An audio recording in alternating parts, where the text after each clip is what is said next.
At exactly 6:47 local time, the 23rd of April, 2025, the guided missile destroyer USS William P. Lawrence slid into the northern mouth of the Taiwan Strait. Her automatic identification system flickered on a move that, in these waters, is like walking through a dark alley with your wallet hanging out. The strait is narrow, tense, and crawling with eyes that never blink. Somewhere on the Chinese mainland, less than an hour's flight away, someone was already watching. 53 miles inland, at a PLA Air Force base, a lone radar blip bloomed on a green screen. The operator's hand went straight to the phone. He didn't need to confirm it was Navy Day in China, and an American destroyer had just waltzed in without an invitation. The scramble horn shattered the morning calm. Two J-16 fighter pilots, halfway through their tea, froze for only a heartbeat before bolting. They were already halfway into their flight suits before the echo faded. On the tarmac, ground crews moved with mechanical precision safety pins yanked from missiles, fuel hoses disconnected, ladders pulled away. Each jet would carry a pair of PL-10 heat-seeking short-range missiles and two PL-15 radar-guided long-range weapons. No anti-ship missiles today, but that wasn't the point. The point was to prove just how close they could get to the Lawrence. Close enough that, if their payload had been different, the ship would already be a smoldering wreck in the waves. Out on the open water, the Lawrence's crew manned their stations. Her Spy 1 radar spun silently, stitching together a perfect, godlike picture of every aircraft, ship, and fishing boat within 250 miles. Somewhere in that vast display, two contacts would soon appear fast, direct, and coming straight for them. By 6:52, both J-16 second were airborne, climbing through 10,000 feet. In each cockpit, the weapons systems officer clicked through an abbreviated checklist. Hydraulics green, navigation aligned, weapons hot. Twin Alwa 31 Ferret afterburners pressed the crews into their seats as the fighters arrowed toward the strait. Within seconds, the Type 1475 AESA radar came alive. Its 1,760 transmit-receive modules could steer energy like a scalpel, painting a target while staying almost invisible off-axis. This was not the spray-une-pray beam of a lighthouse, it was a whispering spotlight. American air crews call it the ghost. You often don't know it's staring until the first warning tone bleeds into your headset. Inside the destroyer's Combat Information Center, comms sounded like clipped checklists and steady breathing. The Spy 1 array had tracked the pair for more than 200 miles, but the rules of engagement were simple and unforgiving. Weapons-free only in self-defense. The Aegis network fused every track into a single, seamless picture: civil airliners, fishing junks, patrol craft, and now two fast movers angling down the threat axis.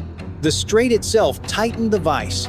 At its narrowest, barely 130 kilometers across, the Lawrence was threading a legal needle between territorial claims, every mile compressing reaction time.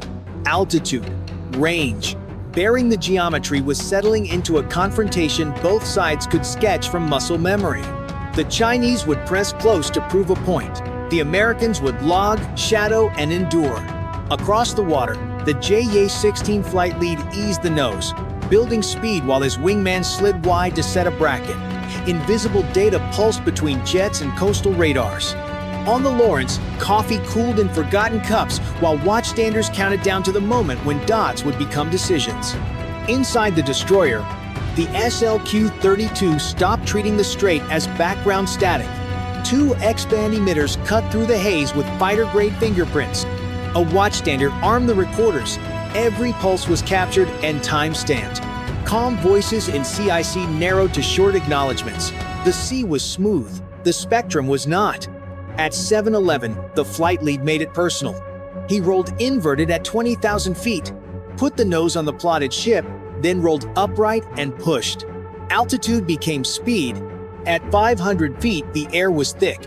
The AL-31F's drinking hard. One lapse here and you don't divert, you crater. His WMD-7 pod steadied on the superstructure. Through haze, he could read hull numbers, distance, closure, and time to minimum separation flickered on his visor like a countdown. Aegis did quiet math. In a shooting war, SM-2 second would work the outer air. ESSMs, the knife fight, and phalanx, the last wall of tungsten. But the rules of engagement were iron, self-defense only. The system knew which VLS doors to crack and which trajectories would guarantee a kill. The doors stayed shut. The ship logged and held course. The pilot knew those envelopes. 3 miles put him inside comfortable SM-2 geometry and well within ESSM. At 1 mile, even that shrank, leaving only the Gatling storm if someone pressed.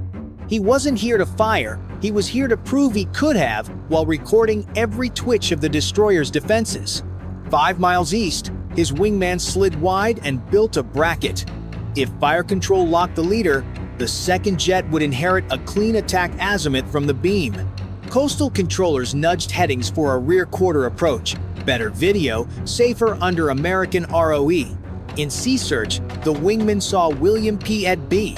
Lawrence as a 509-foot rectangle pushing 18 knots, wake bright against gray water. If their pylons held YJ-83 second instead of PL series air-to-air, launch would have come from roughly 20 to 30 miles.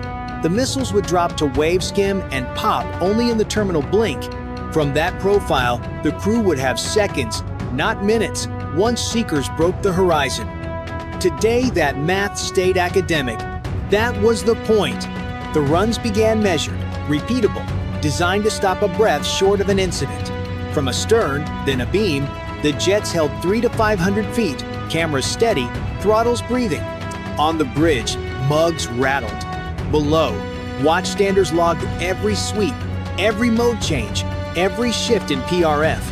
The dots were now metal and thunder, close enough to shake rails, close enough that a single wrong word on any net could turn a demonstration into a disaster. At 5 miles, the ship's close-in weapon system quietly took notice. Phalanx radar acquired the inbound fighters, tracked them cleanly, and then waited guns cold. Safety doctrine firm. On the scopes, the J-16 second flickered from search to track while scan, a focused brush of energy every 2 seconds.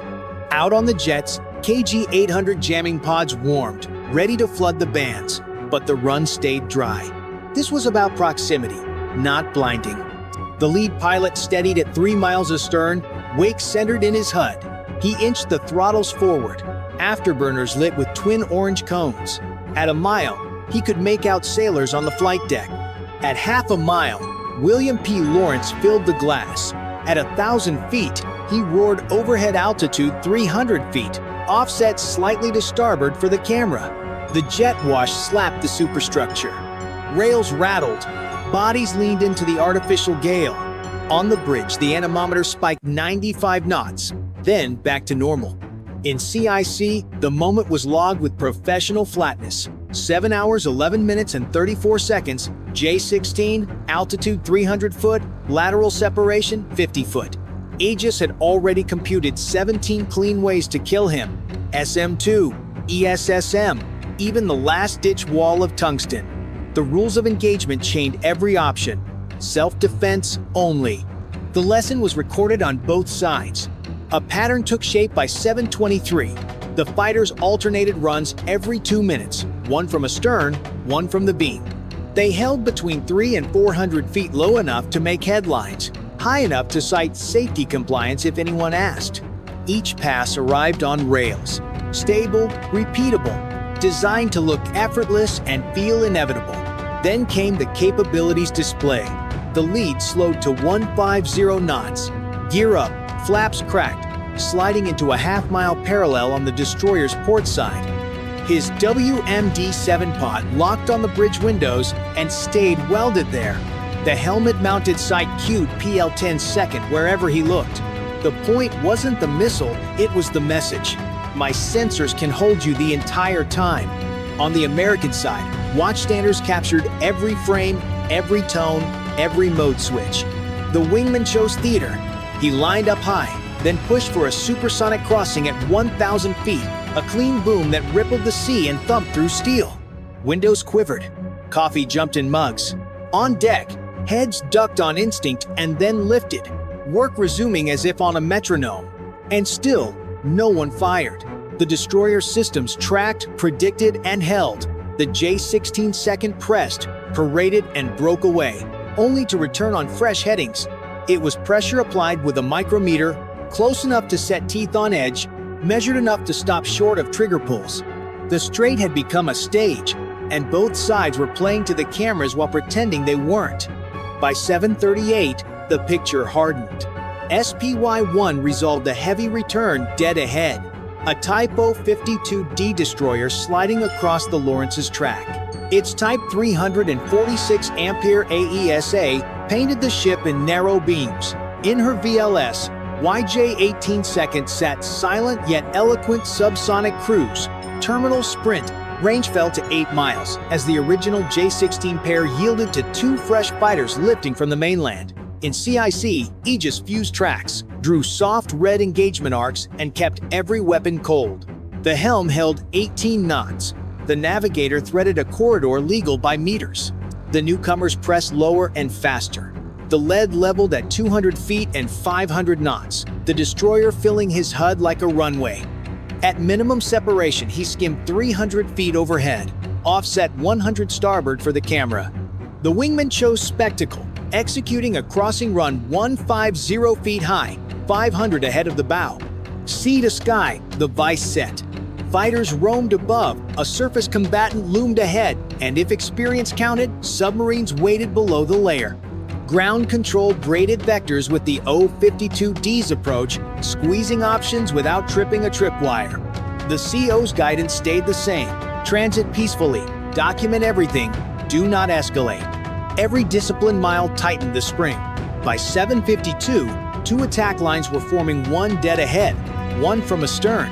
The O-52D pushed to 30 knots as the fighters restacked for alternating passes at 300 to 400 feet.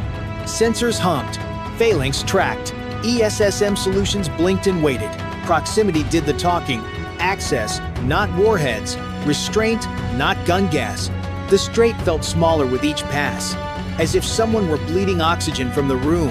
And still the destroyer held course. Cameras rolling, logs filling, crew steady on checklists. The message captured on both sides was simple and undeniable. We can do this again closer, faster, whenever we choose. At 7:52, the trap closed. One J-16 drove in from dead ahead at 300 feet, while another pressed from astern at the same altitude. Far ahead, a Type 052D surged to 30 knots and held a crossing line. On the Lawrence's scopes, vectors crossed like drawn blades. No one blinked. Radio spoke in clipped syllables. The lead jet dropped to roughly 120 feet and slid a beam to port, inside 200 feet. At the same instant, his wingman ripped past the starboard beam at 400, afterburners pouring orange into gray air. The destroyer sat in a deliberate scissors of noise and proximity. Phalanx reacted first. The mount snapped from search to track, and the barrels spun to pre-fire RPM with a wasp nest whine. Across Aegis consoles, ESSM solutions flashed ready. The TAO's thumb hovered over the inhibit. One press would unchain a wall of tungsten. For a handful of stretched seconds, the picture saturated. KG 800 second were hot. The J-16 second radars ticked in focus bursts. SPY-1 painted perfect cones and held them. Range, altitude, and closure tumbled towards zero. Breaths stopped and stayed stopped. The captain's order did not change. Hold. Record. The ship obeyed its own restraint, even as the easy answer begged to be taken. Abruptly, both fighters pitched into steep climbs, afterburners flaring as they clawed for altitude and bled from view. Track lost out of envelope. A watchstander called, relief stitched through the syllables. Phalanx spun down from angry purr to a ticking coast. Ahead, the O-52D eased her nose and slid to parallel, shadow instead of blade, pressure, not collision. Radio discipline held, no taunts, no warnings, only sterile calls and clean logs. Fuel math caught up with the jets. Arcs bent north and kept going, contrails thinning into haze. The destroyer steadied again at 18 knots, wake straight as a yardstick. In CIC, someone finally exhaled. Data, video, ELINT, and radar tracks stacked into neat folders. A petty officer restarted a checklist, voice steady but a notch lower. On the bridge, the horizon returned to its usual size. Coffee returned to cups. The lesson was unspoken and obvious. Proximity is a weapon. Restraint is too. The Chinese showcased access without lighting a fuse. The Americans answered with control without surrendering space. Both sides recorded everything.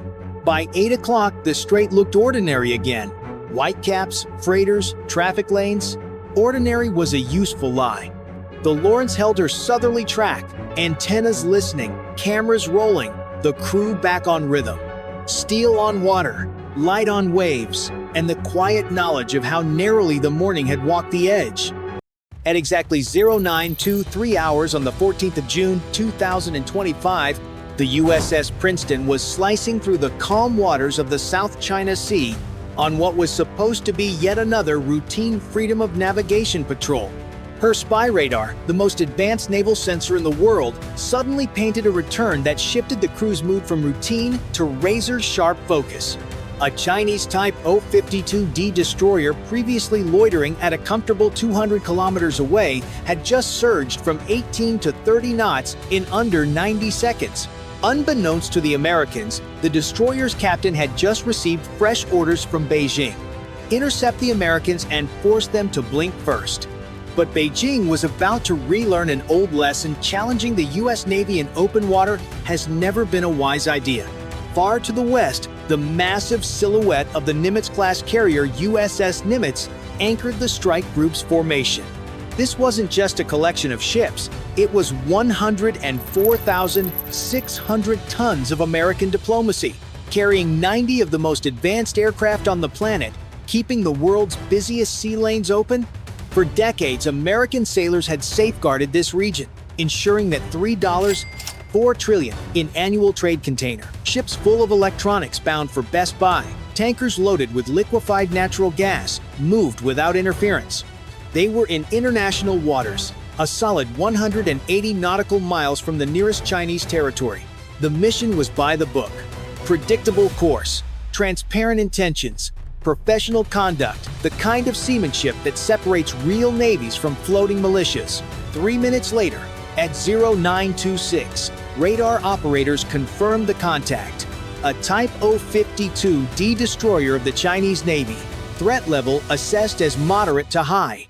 In the Princeton's Combat Information Center, the tactical action officer studied the target's vector with calm detachment. With 122 vertical launch cells bristling with SM-6 missiles, the Princeton could erase any hostile ship from the map in seconds. At the destroyer's current speed, weapons engagement range was just 17 minutes away. The math was simple and terrifying for the Chinese. Their YJ-18 anti-ship missiles could close the distance in under 4 minutes once launched. But the Princeton's SM-6 second could swat them from the sky long before they got close. By 0929, the question from the Princeton's captain was straightforward. What's the probable intent? The answer came back without hesitation. At this heading and speed, the Chinese destroyer would enter weapons release range in just 14 minutes. The Combat Information Center recommended going to general quarters. The captain's reply was pure American steel. Let's see how badly they want to embarrass themselves first. He wasn't bluffing. The South China Sea at that moment was crowded not with warships, but with the lifeblood of global commerce. 46 merchant vessels moved within a 50-mile radius. A Singapore-flagged container ship stacked with semiconductor crates, a South Korean LNG tanker worth $200 million, and countless others whose safe passage depended on the U.S. Navy's quiet but resolute presence. Should Beijing succeed in militarizing these waters, every one of them would be at risk. The strike group's cooperative engagement capability went to work at 0930, seamlessly sharing the Princeton's threat data across the entire formation. The Nimitz, her flight deck buzzing with operations, subtly shifted her position. The destroyers Chung Hoon and Kidd adjusted stations, tightening the defensive ring around the carrier. Any attack against the Nimitz would mean running a gauntlet of American firepower from multiple directions. Every move was deliberate, professional, and precise. No wild maneuvers, no panic. Just quiet confidence backed by overwhelming capability. From above, it would have looked like a chessboard slowly locking an opponent into checkmate. By 0935, the tactical picture was about to get even more complicated. From high above at 25,000 feet, an E-2D Hawkeye orbiting in its racetrack pattern reported a change in the theater. Multiple aircraft were lifting off from the Chinese carrier Shandong. Their radar signatures matched J-15 fighters, China's answer to the American F/A-18, now climbing and heading south. If Beijing's plan was to intimidate, they had just committed to raising the stakes. From the Hawkeye's vantage point, the incoming J-15 second looked determined if a bit overconfident. Climbing hard, their formation arrowed south toward the American strike group. But the air controllers aboard the E-2D quickly noticed something almost comical. The J-15 second were struggling to gain altitude.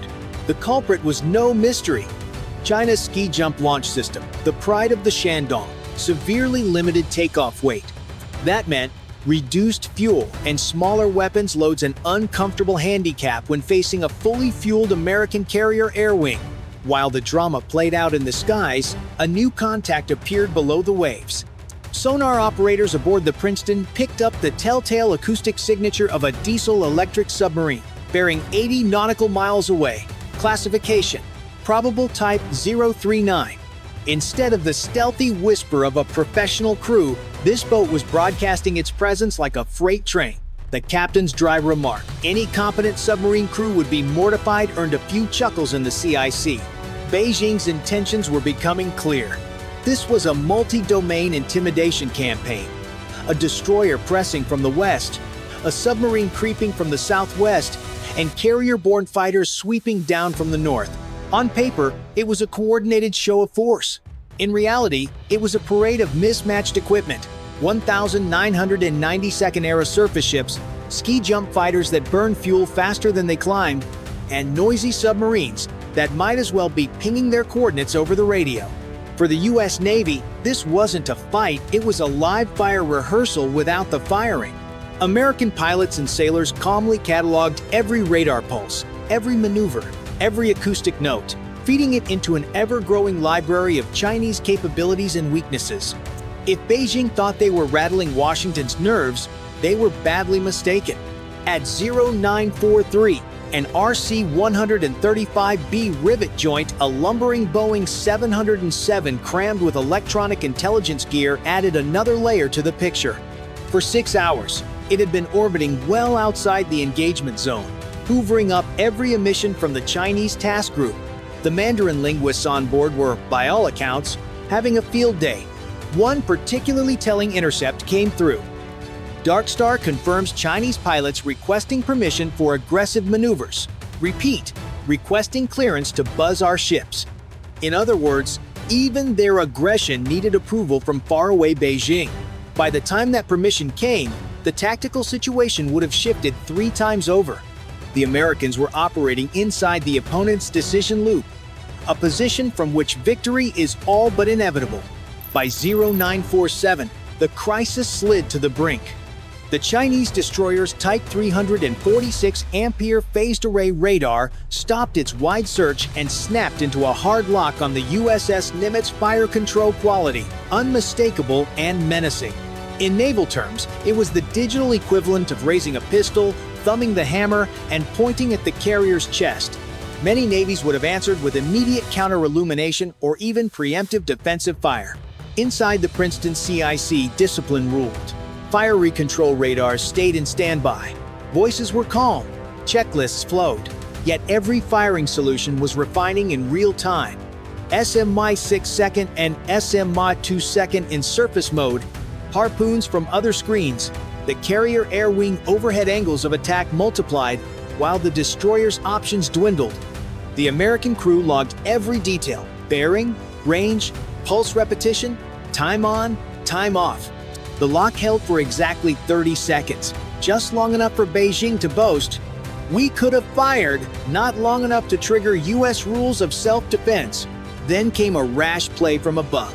A lone J-15 broke formation and screamed down on a Hornet in what pilots call a thump, an intimidation pass.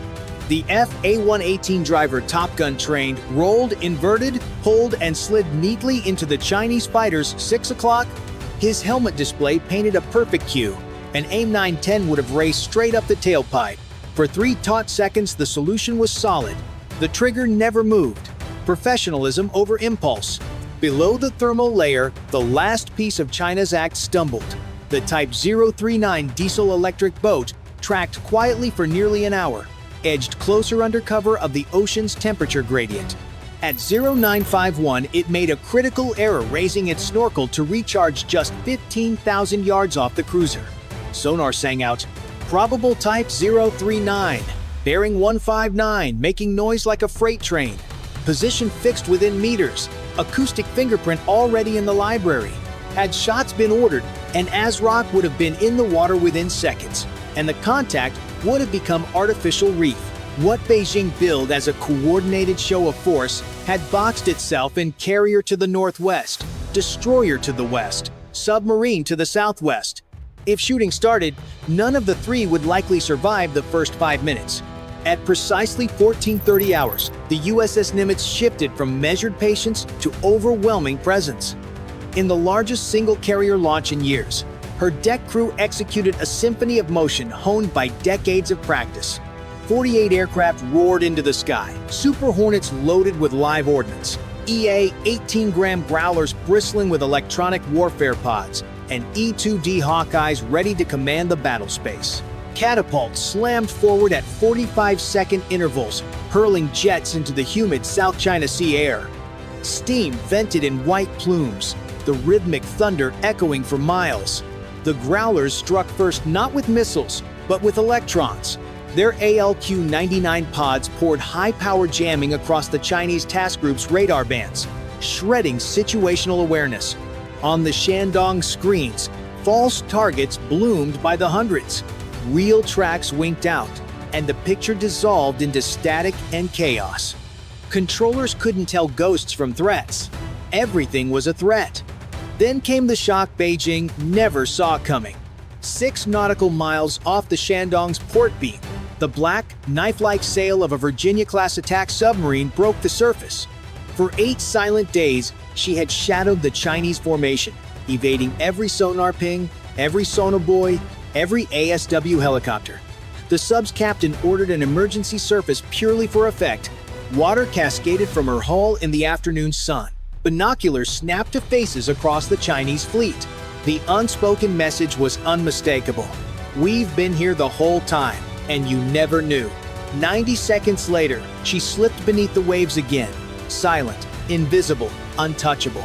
Above, the air war unfolded like a masterclass in modern combat. The Super Hornets, operating at full combat weight and linked via the secure Link 16 network, shared every radar picture in real time. One jet's eyes became every jet's eyes. The J-15 hamstrung by voice-only coordination and outdated sensors, were trapped in rigid, close formations, predictable, vulnerable. Growler jamming fractured Chinese communications. Pilots chasing radar ghosts burned precious fuel in fruitless maneuvers. Meanwhile, American fighters executed the wall stacked high, medium, and low in overlapping engagement zones. Any path toward the Nimitz was a suicide run through layers of missiles and cannon fire. By the 40-minute mark, Chinese fuel gauges were sinking fast. Ski jump launches had robbed the J-15 of endurance. Their hard climbs burned what little reserve they had. Engagements ended the same way: American fighters in firing position, Chinese defensive and retreating. Each withdrawal bled more fuel until the inevitable happened. One by one, they peeled away toward the Shandong, bingo lights flashing, combat loads unused. For the Americans, this was not just a show of force. It was a live demonstration of total domain dominant surface, subsurface, and air executed with precision, patience, and devastating effect. By late afternoon, the Chinese formation had been stripped of any credible offensive punch. Their submarine had been humiliated, their destroyer pinned in a kill box, and their air wing bled dry by fuel starvation.